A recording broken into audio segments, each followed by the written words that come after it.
பாரம்பரிய மீனவர்கள் பல்வேறு அரசியலிடத்திலே அவர்கள் கோரிக்கை வைத்தார்கள். ஆனால் நம்முடைய திராவிட மாடல் முதலமைச்சர் இதுவரைக்கும் என்ன நல்ல திட்டம் கொண்டு வந்திருக்கீங்க? இதுவரை இந்தியாவில் எந்த ஒரு முதலமைச்சரும் செய்திராத அளவில் இதுவரைக்கும் என்ன நல்ல திட்டம் கொண்டு வந்திருக்கீங்க?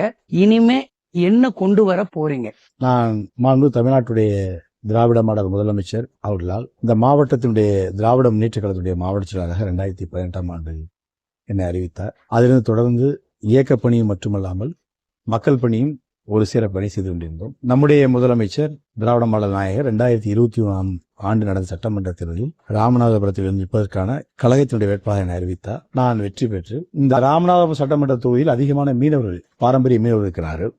அந்த மீனவர்கள் ஒவ்வொன்றாக அந்த மீனவருடைய கோரிக்கைகள் நிறைவேற்றியிருக்கிறோம்.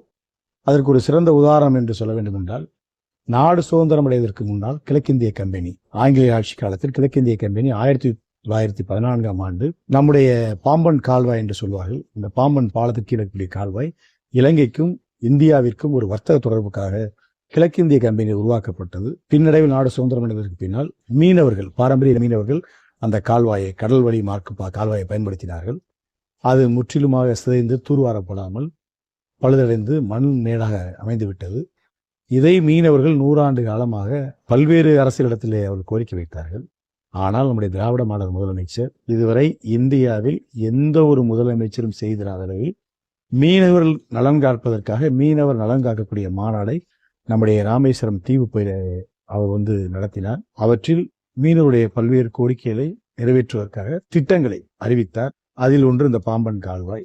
அதை தூர்வாருவதற்கான நிதி ஆதாரங்கள் கொடுக்கப்பட்டு இப்பொழுது பணி நடந்து கொண்டிருக்கின்றது. அதற்கு அடுத்தபடியாக இந்த பகுதியில் வாழக்கூடிய மீனவர்களுக்கு மிகப்பெரிய இன்னல், அச்சுறுத்தல் என்று சொன்னால் இலங்கை அரசினுடைய அச்சுறுத்தலும் இயற்கை சீற்றத்திலும் மீனவர்களுடைய தன்னுடைய பாரம்பரிய மீன்பிடி தொழிலில் மிக பாதிக்கப்பட்டிருந்தார்கள். அவற்றினுடைய பிரதான கோரிக்கையாக 3 தூண்டிலுடையவர்கள் மீன்பிடி இறங்குதளங்களை கேட்டார்கள். அவை ஒரே சட்டமன்ற கூட்டத்தொடரில் நம்முடைய மாண்பு தமிழ்நாட்டினுடைய முதலமைச்சர் 110 விதிகளில் இதுவரை எந்த முதலமைச்சரும் செய்தாத அளவில் ஒரே அறிவிப்பில் ரூபாய் 360 கோடி ரூபாய் நம்முடைய ராமநாதபுரத்துக்கு என்று பிரதித்துவமாக அறிவித்து அந்த மீனவருடைய வாழ்வாதாரத்தை உறுதி செய்திருக்கிறார். இப்பொழுது அந்த பணி நடந்து கொண்டிருக்கின்றது. இது ஒரு மிகப்பெரிய திட்டம் என்று நான் கருதுகிறேன்.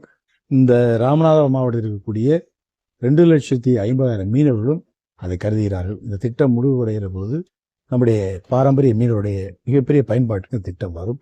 அதன் மூலமாக பொருளாதார மேம்பாடு, மீன்பிடி தொழிலுடைய வருமானம் ஆகியவை கூடும்.